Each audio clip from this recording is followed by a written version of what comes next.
Good morning বন্ধুরা, তোমরা সকালে কেমন আছো? আশা করি সবাই সুস্থ আছো, ভালো আছো। আর আমিও মোটামুটি ভালোই আছি।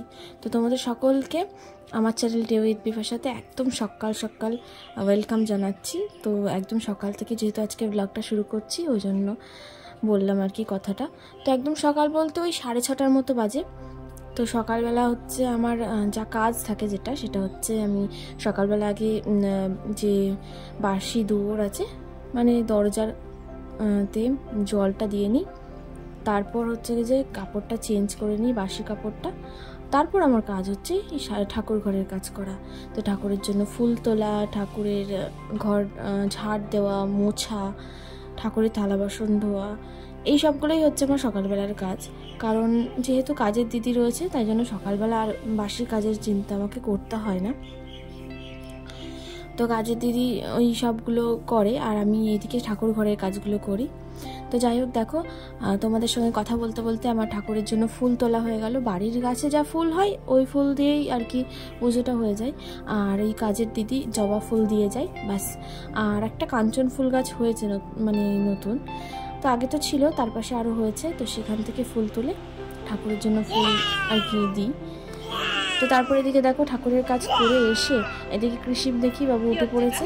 তো ওকে জল দিলাম, ও জল খেয়ে এরকম দুষ্টুমি করছে। আর ওকে জল দেওয়ার পর আমি যেটা করব সেটা হচ্ছে আমি নিজে একটু লেবু জল খেয়ে নেবো।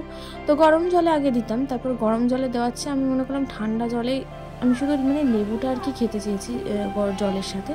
ওই জন্য এটাকে দেখো কৃষিপও সঙ্গে বায়না করছে লেবু জল খাবে বলে। আর এই যে সকালে খাবারটা একটু তাড়াতাড়ি বসিয়ে দিয়েছি, 8টা এখনও পুরোপুরিভাবে বাজেনি। তো ভাতটা এখনও বসায়নি, ডালটা সেদ্ধ করতে দিয়েছি, ভাতটা একটু পরে বসাবো। আর এদিকে দেখো বাজার নিয়ে চলে এসেছে কৃষিবের বাবা। তো বাজারে আজকে এনেছে লাউ। তো লাউ হবে, পুরোটা তো করবো না আজকে, অর্ধেকটা লাউ করব। আর বাকি দেখি কি কি এনেছে। শশা খেতে যেহেতু কৃষিব খুব ভালোবাসে, ওই জন্য শশা আনতেই হয় প্রত্যেক দিন। আর এই যে সব সবজিগুলো আলাদা আলাদা করে নিচ্ছি, সব প্রত্যেকটা ঝুড়িতে পেঁয়াজ রসুনের ঝুড়িতে পেঁয়াজ রসুন তুলে, মানে আদাগুলো তুলে নিলাম, লঙ্কার ঝুড়িতে লঙ্কা। তো তারপরে যে ডালটা হয়ে গেছে, তারপরে যে ভেন্ডি ভাজছিলাম। তো ভেন্ডি ভাজতে ভাজতে কৃষিবের বাবা যেহেতু এখন স্কুলে ছুটি পড়ে গেছে, ওই জন্য আগের দিন আম পোড়ার শরবত করে দিয়েছিলাম। তো ও বলেছে খুব ভালো হয়েছে, তো ওই জন্য আজকেও খাবে। আর ওই জন্য গাছের দুটো আম পড়েছিল, একদম ভালো, মানে একটুও ফাটেনি। তো ওই জন্য বড় আমটা দিলাম আর কি, আম পোড়ার শরবত করবো বলে পাশের ওভেনটাতে। তো আম পোড়ার শরবত গরমে এত ভালো লাগে খেতে, কি বলবো। তোমরা যারা খেয়েছো বা খাও তারা অবশ্যই জানো। তো যাই হোক, চলো আজকে আম পোড়ার যে রেসিপিটা তোমাদের সাথে, আম পোড়ার শরবতের যে রেসিপিটা সেটা তোমাদের সাথে আজকে শেয়ার করব ভাবছি। তো ওইদিকে দেখো একদিকে ভেন্ডি ভাজছি, আর একদিকে আমটা পোড়াতে দিয়েছি হালকা করে গ্যাসটা আর কি জ্বালিয়ে। আর এদিকে লাউটা এনেছিল, ভাবছি ওই সুযোগে একটু লাউটাও কেটে নিই। লাউটা কাটতে যেহেতু একটু সময় লাগবে, আর লাউয়ের ঘন্ট করব, মানে লাউয়ের ঘন্টটাই আমার শ্বশুরমশাই বেশি ভালোবাসে। তো ওই বড়ি ভেঙে দিয়ে লাউয়ের ঘন্ট করব ভাবছি। তো ওইগুলো হতে হতে এদিকে ওগুলো আসতে দিয়ে ভাবছি লাউটা আগে কেটে নিই বলতে লাউটা ছাড়িয়ে জলে দেব, ধুয়ে নিয়ে তারপর কাটবো। ওই জন্য লাউটা হচ্ছে গিয়ে যে খোসাটা ছাড়িয়ে নিয়ে জলে আর কি ডুবিয়ে দেবো, যাতে যা ময়লা নোংরা টোংরা যা থাকে উপরে সেটা দূর হয়ে যাবে। আর ওদিকে হচ্ছে তারপরে শরবতটা বানাবো। তো চলো, লাউয়ের ঘন্ট করব, ভেন্ডি ভাজা, টক ডাল, আর হচ্ছে কি যে করবো সেটা হচ্ছে চিকেন। তো চিকেনটা আমি করব না, চিকেনটা করবে হচ্ছে কৃষিবের বাবা। কারণ ও মানে মাটন হোক চিকেন হোক যাই নিয়ে আসুক না, মানে ও খুব ভালো রান্না করতে পারে আমার চেয়ে, তো ওই জন্য ওই রান্না করে। তো তারপরে দিয়ে দেখো আম পোড়ার শরবতটা বানাবো। এদিকে আমটা মাঝে মধ্যে উল্টে পাল্টে দিচ্ছিলাম, তারপর গ্যাসটা অফ করে দিয়েছি, মানে ওই ভাপে একটু আরেকটু ভেতরটা হয়ে যাবে। তো ভালো আমটা সেদ্ধ হয়ে গেলে শরবতটাও ভালো হবে। তো তারপর এদিকে দেখো তোমাদের সাথে কথা বলতে বলতে আমার লাউটা কেটে জলের মধ্যে দেওয়া হয়ে গেল, বাকি লাউটুকু রেখে দিলাম। আর এদিকে আমটা যেহেতু পোড়ানো হয়ে গেছে, বাটির মধ্যে নিয়ে নিয়েছি। এইবার এই আমটা শরবত করব। তো চলো এই রেসিপিটা তোমাদের সাথে আজকে শেয়ার করব। তো অনেকেই বোধহয় জানো, আবার অনেকে নাও জানতে পারো। তো যাই হোক, চলো আমি আমটাকে ভালো করে খোসাটা ছাড়িয়ে নিচ্ছি, উপরে যে খোসাটা পুড়ে গেছে ভালো করে ছাড়িয়ে নিয়ে তারপরে চাকুটা দিয়ে ভালো করে ঘেটে নিলাম।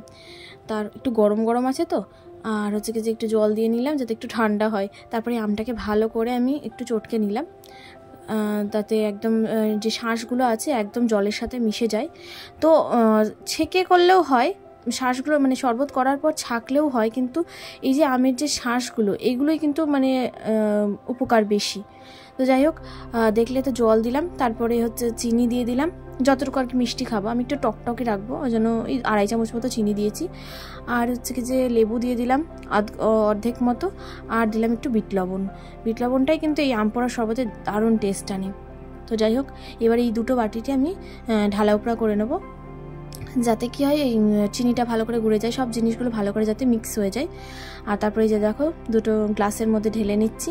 ভাবছি একটু মানে শরবতটা যখন করলামই তোমাদের সাথে শেয়ার করছি, একটু ডেকোরেট করে দিই। তো দুটো গ্লাসে ঢেলে নিয়েছি। আর দেখো এই মানে পোড়ার যে অংশ একটু একটু রেখে দিয়েছে যাতে কি হয় ফ্লেভারটা ভালো আসে। তো যাই হোক, তারপরে যে আম কেটে একটু মানে বললাম না তোমাদেরকে একটু ডেকোরেটই করে নিচ্ছি। তো যাই হোক, এই দুটো শরবত একটা দেবো হচ্ছে কৃষিবকে আর একটা দেবো হচ্ছে কৃষিবের বাবাকে। তো তারপর দেখা যাক দুজনের মানে কি রিয়াকশন হয়, যে কে ভালো বলে বেশি। তো শরবতটা বলবা তো ভালো হয়েছে, খেতেই তো ব্যস্ত, ভালো হয়েছে, খুব ভালো হয়েছে। বলো, খুব টেস্টি টেস্টি। তো তারপরে এদিকে দেখো দুজনের খাবার বেড়ে নিয়েছি, আর এই যে চিকেনটা কৃষিবের বাবা রান্না করেছে। আর এই যে তারপর চলে এসেছি সন্ধ্যেবেলা, আবার তোমাদের সাথে ভিডিওটা কন্টিনিউ করছি। তো সন্ধ্যেবেলা যে কয়েকটা যে জামা কাপড় ছিল সেগুলো ভাঁজ করে নিচ্ছি। তো যাই হোক, সন্ধ্যে টন্ধে দিয়ে আসার পর এই কাজটা করছি। আর ওদিকে কৃষিবাবু ঘুম থেকে ওঠার পর একটু টিভি দেখছে, কারণ ও আর কি ওই ঘুম থেকে ওঠার পর দেখবে সবারই একটু মানে গাটা কেমন ম্যাচ ম্যাচ করে। তো ভাবলাম ওকে টিভিটা চালিয়ে দিই, তারপর আমি সন্ধে দিতে গিয়েছিলাম। আর মাঝে মধ্যে বাচ্চাদের একটু টিভি দেখারও মানে টিভি দেখতে দেওয়ারও প্রয়োজন আছে। আগে একদমই দিতাম না, কিন্তু এখন তো বড় হয়েছে, সব কিছু একটু একটু বুঝতে শিখেছে, তো টিভিটা দেখতে চাই মাঝে মধ্যে। তো মাঝে মধ্যেই দিই ওকে টিভিটা দেখতে। তো যাই হোক, খেলাধুলা, পড়াশোনা, টিভি দেখা, খাওয়া দাওয়া সব কিছুরই সময় মতো করলে সব কিছুই ঠিকঠাক। তো সব কিছুরই প্রয়োজন আছে জীবনে। তো চলো, তোমাদের সঙ্গে কথা বলতে বলতে আমার জামা কাপড়গুলো ভাঁজ করা হয়ে গেল। গুড ইভিনিং বন্ধুরা।